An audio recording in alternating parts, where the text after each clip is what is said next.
What are your thoughts on modern education and how schools can adjust to failing students?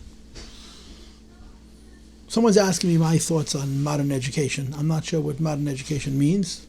I think it means education in the modern world more than modern education, and how schools can adjust to failing students. So first of all, I did a whole series on this. Somebody asked me a bunch of questions and I answered them, and they're up on the website on the Q&A section, and they're also available on the groups that do Q&A.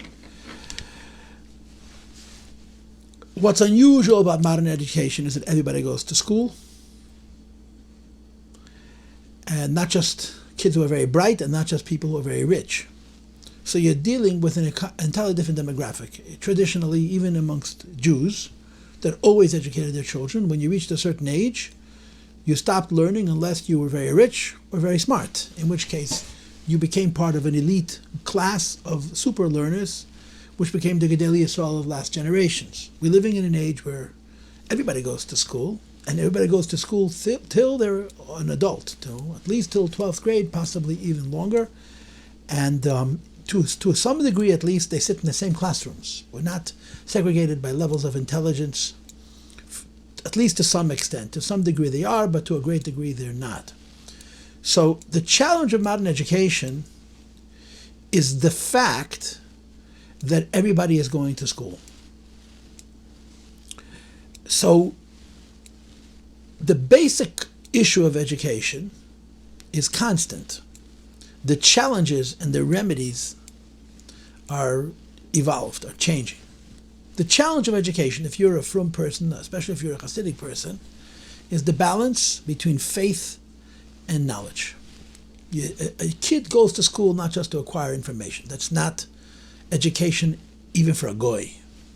It's learning. Education is teaching a person how to be a human being, and teaching a person a human being means teaching them values, principle, righteousness, which begins with God and continues with morality and ethics and kindness and sacrifice and compromise and all those other values that you're supposed to learn in school. In addition to intellectual aptitude, developing your skills, learning how to learn, learning how to analyze, learning how to read, learning how to interpret, learning how to interpret, and then, of course, ultimately becoming so schooled that you become creative, you become your own intellectual.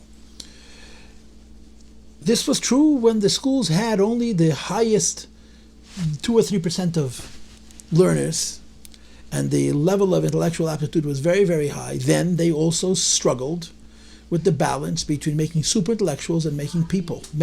They suffered, like we do, with the balance between the children developing their minds, or the boys developing their minds and becoming great intellectuals, and the need to have Yiras Shamayim and Emunah and Tmimus and Pshitus and even a little humility. Now, 100 years ago or more, before the First World War, the challenge was primarily on the faith side. In other words, since the schools attracted the brightest minds, learning was quite natural to them. They enjoyed it, they did it well, but the theological stuff was a challenge for them, and it was a very hard time theologically, if you know the history of that time, in all yeshivas. Today, all the kids come to school, and to be honest, a percentage of children, and I don't think it's 5%, I think it's much higher than 5%, are challenged by the material. Learning Kodesh, learning Hebrew, learning Aramaic, learning Yiddish in some cases, which the children may not be fluent in, are all huge challenges to a high percentage of children, not to all. The brightest are going to figure it out. It's the ones that are less than the brightest and the ones that are less than the brightest. It's hard. School is hard. And schools have a challenge. And the challenge is, how do we serve everybody in all ways? And the answer to that question, honestly, was if there would be more money and more people, more manpower, especially more qualified people. If our schools had resource rooms, like public schools do, with an endless budget, where every child who fails any subject can be tutored privately in the school by people who are qualified, a lot of our learning problems would be addressed when the children were much younger. So they wouldn't become crises when the children come to high school or junior high school, where they're just falling out of the system, they just cannot learn. There's no question that that's an issue. And it's not just an issue of money, it's an issue of qualified people and a combination. If we had more people around, smaller classrooms, more qualified teachers who could address individual children's problems on an individual basis, a lot of these problems would be solved. This is besides for the fact that the schools also need to address the Emunah issues, the Simcha issues, the Yiras Shamayim issues, the religious side of education. So it's a lot for a very few people on shoestrings budget to manage. Every teacher who teaches in any Jewish school is a Bal Mesiras Nefesh. They're underpaid, overworked, and completely underappreciated. Even if they're not 100% successful, no one's 100% successful in any field. But what we need is, first of all, a proper balance between the Emunah Yiras Shamayim side of education and the learning side of education. Chassidim always lean to the side of more Emunah, more Yiras Shamayim, because they consider it more important, and they're right. We're Chassidim. The rebbe is a Chassid. There was a rebbe, and there's no question that that's his number one priority. But if you do it to the extent that the learning is so neglected, kids today who don't learn hate school. And by hating school, they hate what school represents, so they hate the Yiras Shamayim and the Emunah that they're being given.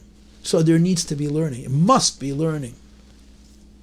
And the real solution to the problem that we face in the modern world is individual attention. Individual attention. The kids need to be noticed as individuals by somebody. The schools are very large.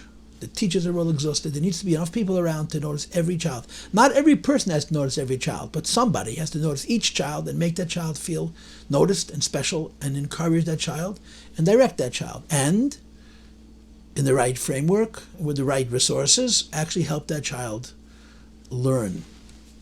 That's what we need to do. Can we do it? It's a practical question. And the answer to that question is we need more money, we need more manpower. And I'm telling you that manpower is a bigger issue than money, and money is a big issue in schools. But there's one underlying issue, and this obviously you already know, but I'm going to say it, and the underlying issue is love. Whether you can teach a child or not, whether you can make the child from or not, you can certainly value the child. And this is absolutely critical to approach education that every child is special and precious and important and necessary and wanted. And this is a lesson I, as a teacher, had to learn. I didn't know it naturally. And naturally, I wanted my students to listen to me and learn from me. I'm the teacher, I'm the scholar, and I have what to say, and if you're not interested in me, it's your loss. I was wrong because that's not my job. That's part of my job. My job is to engage with these students in a way that benefits them as Yidden.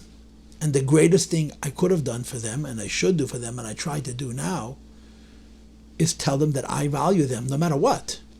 And this you can do even if you don't have enough manpower, you don't have enough money, you don't have enough time, you don't have enough skill. But that's just the first step. Beyond the step of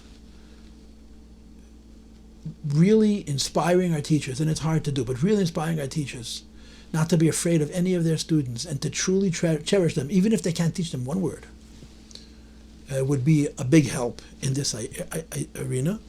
But it's only an initial step. Beyond that step, we really need to make sure every child learns and develops his mind. Because the more a child learns and the more he develops his mind, he'll just calm down. He'll become a healthier person. He'll become a more focused person. He'll become a less distracted person. And he'll look for junk less, for the distractions that our world gives, which are sometimes very destructive.